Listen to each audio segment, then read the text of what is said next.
Just last year, 44 children died in the United States of heat stroke after being left in cars, and there have been 17 cases so far this year. That's according to kidsincars.org. Most recently, you've heard the story of 22-month-old Cooper Harris, who died from overheating in the back of his father's SUV in Atlanta. That father has been charged with murder. But unlike that tragedy, many of these cases are found to be accidental, and Parents Magazine spoke to one couple who lost their young daughter, Sophia Rain, back in 2011. We'll talk to Christy Reeves Cavallero and Brett Cavallero in just a moment, but first, their story. My husband, Brett, and I were blessed with the perfect little girl, Sophia Rain, or Ray Ray, as we like to call her. But on May 25th, 2011, our lives were changed forever.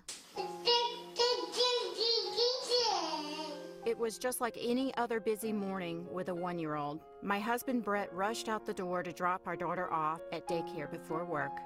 Ray Ray was strapped in the back seat of Brett's truck, wearing a flowered tropical dress that was a birthday gift from her teacher. It was on that drive that my perpetual nightmare began.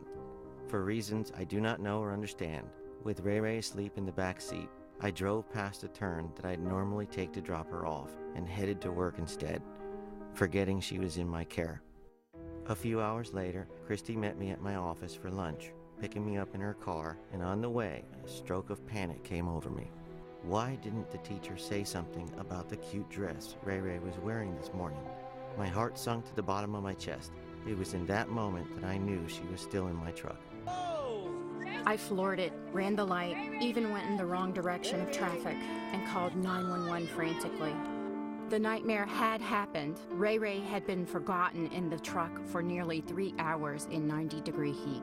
We got back to the office, and for 40 minutes the first responders tried to save her, before transferring her to the ER. But despite their best efforts, she couldn't be saved. Ray had passed away just 10 days after her first birthday. And Christy and Brett are with us, along with David Diamond, a University of South Florida neuroscientist who often consults on these cases. Good morning to you all. Christy, Brett, we don't want to make you walk through this again. I know how difficult it was just to look at those pictures and hear the story, but we do it because you have an important message to tell other people. It's been about 3 years now, a little more. How are you all holding up? I think we're trying to move forward and as best we can. We've really channeled our grief and our pain into what we hope will be a positive contribution by trying to prevent this tragedy from happening to other parents who are not aware that this is a danger that they could become susceptible to. Brett, I know, sadly, this kind of tragedy happens all the time. As we mentioned, the numbers, 17 cases this year alone. But for you, that drive, and I know how much you must replay that over and over in your mind and live with that moment. How difficult was that for you to overcome? I don't think I'll ever overcome it. There's ways of reaching out and trying to help. I can never bring my daughter back. I lost her forever, but in my heart, if I can help somebody else just take a step back and realize we're just human and we make mistakes and it can happen to you. Right, you use the word mistake, and that's important here because I think a lot of people, I've heard them say it over the last week, I've heard the story in Georgia, people with kids and say, there's no way.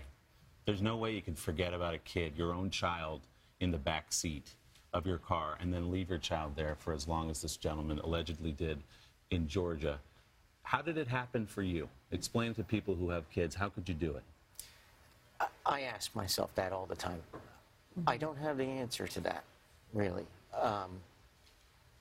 I love my daughter more than anything in the world, and I would have given my life for her any moment.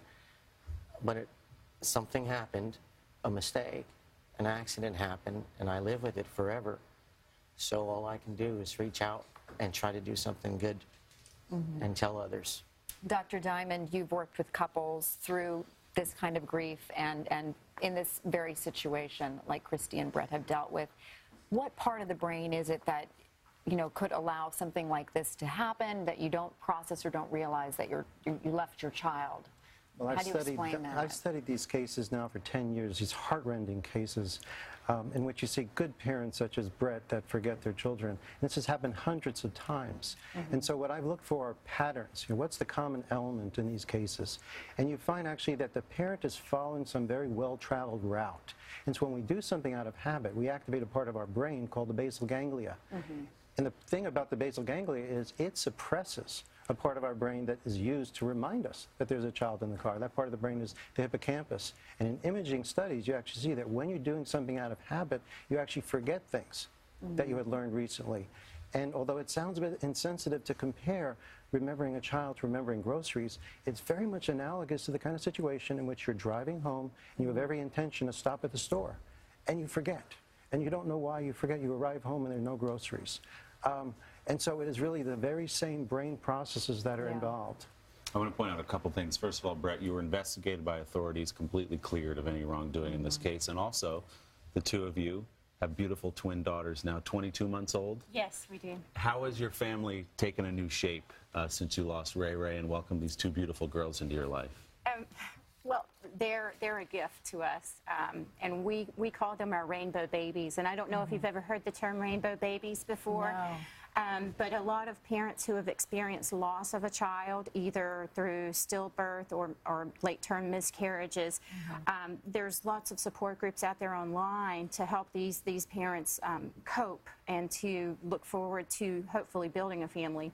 And a rainbow baby is described as a light in the center of the storm and darkness, and it doesn't take away the fact that the storm was there. It doesn't take away the clouds or the rain, but it does offer a light of hope and a ray of color where previously there was nothing but darkness. And they truly are a joy for us. And you know, we've named them in honor of their sister. They have the same middle name as she does, so that hopefully, you know, when they grow up, no matter where they go, they'll know that they have a big sister that's in the universe looking out for them and protecting them, and that she did everything that she could to help protect other children. In our remaining couple seconds, Ray Ray's pledge, quickly, what is it? Yes.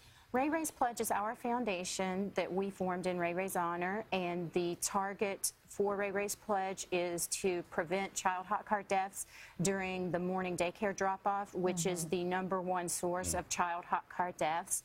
And so it's a dual commitment to safety surrounding that drop-off time between parents and teachers at the child care center, where the parent will call if a child's going to be late or absent for any reason. But should a child not arrive on time, that teacher will call one or both parents immediately to determine the child's whereabouts. And that could have saved hundreds of children. Just your case in Ridgefield last week, one phone call could have saved that child. Well, good for you, Christy and Brett, for turning something so horrible into some good for other people. We appreciate you coming and telling your story and helping our viewers out there. Thank you to Dr. Diamond as well. Appreciate it as well. We'll be back with more of Today right after this.